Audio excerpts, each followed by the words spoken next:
Bismillahirrahmanirrahim. Assalamualaikum warahmatullahi wabarakatuh. Alhamdulillahi rabbil alamin wa bihi nasta'inu ala umuri dunya waddin. Allahumma salli wa sallim ala nabiyyina Muhammad wa ala alihi wa ashabihi ajmain. Amma ba'du. Bapak Ibu sekalian, mari kita teruskan kajian kita mengenai Al-A'la yang terkait dengan surah At-Tariq. Jadi ada 3 yang kita perlu pahami. Sudah saya jelaskan pada rekaman yang lalu mengapa 3 surah ini terkait dengan A'la. Secara substansi memang isinya demikian, tapi secara teknis dalam menafsirkan Quran juga demikian. Karena posisi kalimat Sabbihisma rabbikal a'la itu berada di ayat ke-1. Terus semua ayat-ayat di dalam surah Al-A'la itu tentu berkaitan dengan Al-A'la. Kemudian di surah Al-Ghasyiyah ternyata terkait dengan Al-A'la.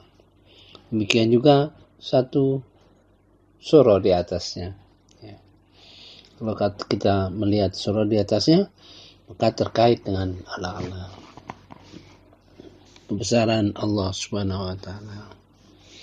Mari kita mulai membahas surah At-Tariq. A'udzubillahi minasyaitonir rajim. Bismillahirrahmanirrahim. Was-samaa'i wat-tariq. Demi langit yang datang dan yang datang pada malam hari. Yang datang pada malam hari. Wa ma adraka ma at-tariq. Dan tahukah kamu apakah yang datang pada malam hari itu? Ini kalau pertanyaan wama adroka itu pertanyaan, kemudian yang jawab sendiri Allah. Karena tidak mungkin kalau ada pertanyaan wama adroka itu bisa kita jawab. Ya. An-najmu tsaqib, yaitu bintang yang bersinar tajam. Jadi kalau semua bintang bersinar, tapi ada bintang yang bersinar tajam. Para penafsir ada yang menafsirkan itu bintang yang datangnya setiap 100 tahun sekali, gitu ya. Yang panjang itu, saya lupa namanya. Itu kalau melintas itu ekornya panjang. Menurut cerita, menurut para ahli astronomi, ekornya itu semakin lama semakin panjang. Ya. Karena semua planet-planet kecil, yang lebih kecil yang bisa ditarik, akan tertarik. Jadi ekornya panjang. Nah, bahkan kalau bumi dia melintas nanti dekat bumi, maka bumi juga akan tertarik. Ya. Jadi ini terlihat bahwa kebesaran Allah itu berkaitan dengan ilmu, ya, terutama ilmu nyangkut angkasa luar. Wassama'i wattariq, demi langit. Biasanya kalau waw itu bahwa Allah bersumpah demi langit dan yang datang pada malam hari. Wa ma adraka ma tariq, an-najmu tsaqif. Itu satu poin tersendiri. Kemudian in kullu nafsin lamma 'alaiha hafiz.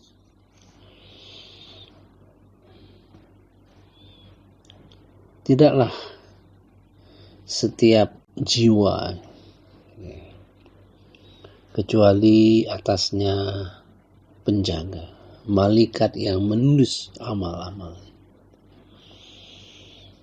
Itu biasa kalau Allah sudah bersumpah dan menjelaskan sesuatu yang luar biasa, maka biasanya memberikan penjelasan soal manusia.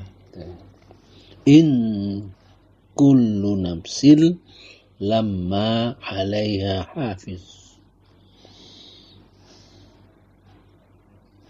Setiap orang pasti ada penjaganya. Itu kedua. Sekarang ketiga. Falyanzuril insanu mimma khuliq. Maka hendaklah manusia memperhatikan dari apa ia diciptakan. Falyanzuril insan mimma khuliq. Mimma itu dari min ma. Jadi maka hendaklah manusia memperhatikan min dari ma. Jadi min ma sebetulnya. Jadi mimma khuliq. Dari apa dia dicipta? Khuliqa mimma indafiq. Dia dicipta dari sperma yang terpancar di dalam rahim. Ya, sperma yang terpancar di dalam rahim. Itu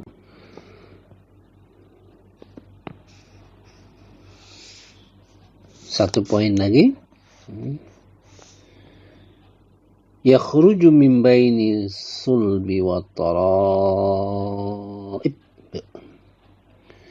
Biasanya ini penafsiran seorang qari, ya.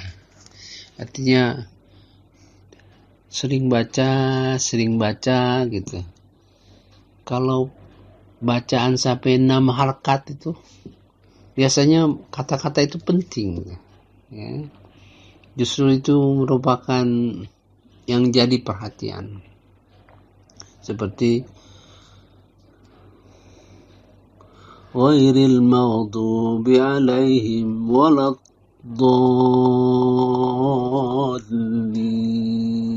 Ya. Dallin.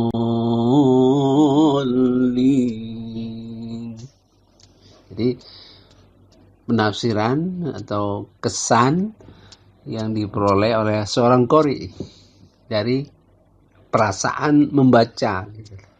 Feeling dia membaca itu, kayaknya penting. Nah, itu.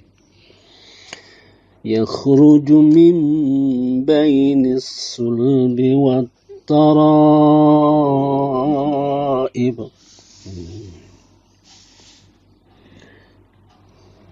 Dia dicipta dari air mani yang terpancar, yang keluar dari antara tulang punggung dan tulang dada. Ada tulang punggung dan tulang dada. Wat-taraib. Jadi satu poin.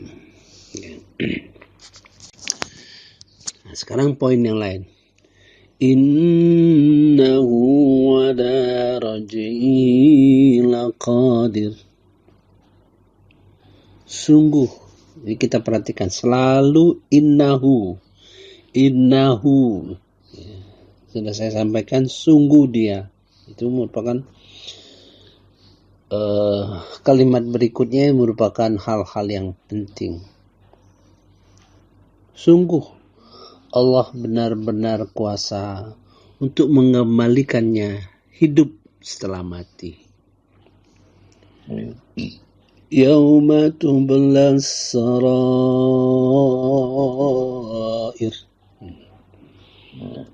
Pada hari ditampakkan segala rahasia. Yauma tublas sarair.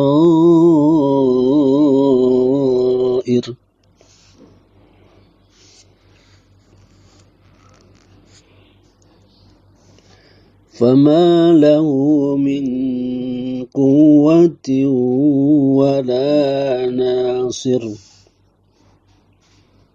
Maka manusia tidak lagi mempunyai kekuatan dan tidak pula ada penolong. Jadi manusia sudah sendiri-sendiri. Fama lahu min quwwatin wala nasir. Itu satu poin tadi. Kemudian sumpah. Was-samaa'i dzatir raj'. Demi langit yang mengandung hujan.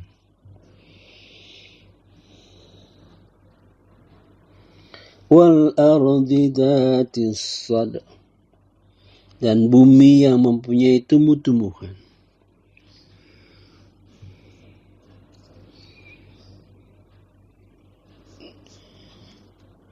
Ini sumpah yang berkenaan dengan hujan. Biasanya hujan ditafsirkan secara umum, ya, itu merupakan petunjuk yang diberikan Allah Subhanahu wa taala. Bisa juga berarti ayat-ayat Quran, ya. Tapi karena di sini sumpah gitu. Sumpah itu ya sesuatu yang tetap, ya, seperti was-samaa'i wat-thariq, demi langit yang datang pada malam hari. Was-samaa'i dzatir raj', demi langit yang mengandung hujan.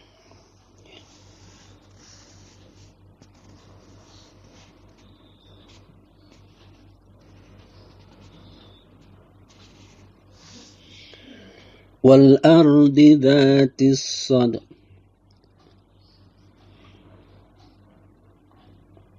demi bumi yang mempunyai tumbuh-tumbuhan. Innahu laqaulun fasl. Sudah itu pakai innahu, sesungguhnya. Sini sesungguhnya itu adalah Al-Quran. Ya. Oleh karena was-samaa'i dzatir raj', demi langit yang mempunyai air hujan. Seperti saya jelaskan akan berkaitan dengan Al-Quran. Maka setelah itu innahu laqaulun fasl. Sungguh Al-Quran benar-benar pemutus. Ya. Kalau ibarat di pengadilan itu sebagai pasal. Ayat Al-Quran itu sebagai pasal, pemutus. Wa ma huwa bil hazl. Dan bukan Al-Quran itu permainan sia-sia. Dengan bahasa yang keras. Sesungguh Al-Quran itulah pemutus. Pasal-pasal di dalam pengadilan kamu. Jangan main-main kan Al-Quran. Kira-kira begitu. Kemudian innahum yakiduna kaida. Sungguh orang kafir itu merencanakan tipu daya jahat. Wa akidu kaida, dan aku, kata Allah Subhanahu wa taala, mempunyai tipu daya lagi. Sungguh mereka orang kafir merencanakan tipu daya yang jahat, dan aku pun membuat rencana tipu daya yang jitu.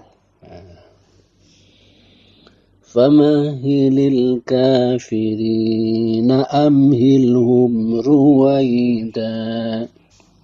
Karena itu berilah penangguhan kepada orang-orang kafir, berilah mereka kesempatan untuk sementara waktu. Jadi dalam menghadapi ini diperintah kepada Rasulullah untuk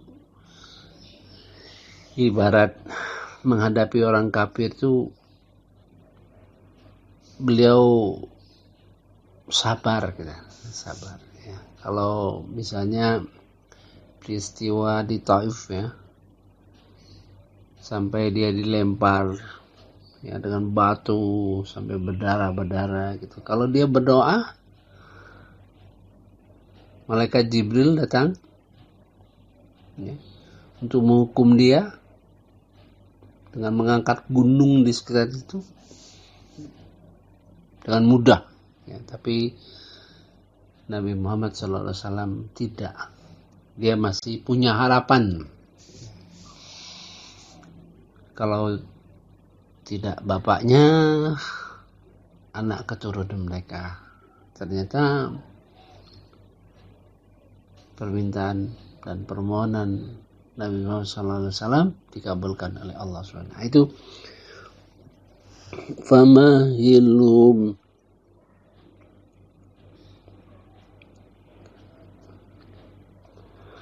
famahilil kafirina amhilhum ruwaida. Maka Nabi Muhammad berilah penangguhan kepada orang-orang kafir untuk penangguhan sebentar. Itulah kira-kira isi surah At-Tariq. Nanti kita bahas ya, membahasnya secara langsung nanti tiga surah ini kita gabungkan. Misalnya kalau di dalam surah Al-Ala ya, menceritakan bagaimana Al-Quran turun gitu ya. Turun sehingga dibacakan kepada Rasulullah SAW, dan Al-Quran dijadikan peringatan ya. Dan peringatan itu bermanfaat, berguna gitu ya.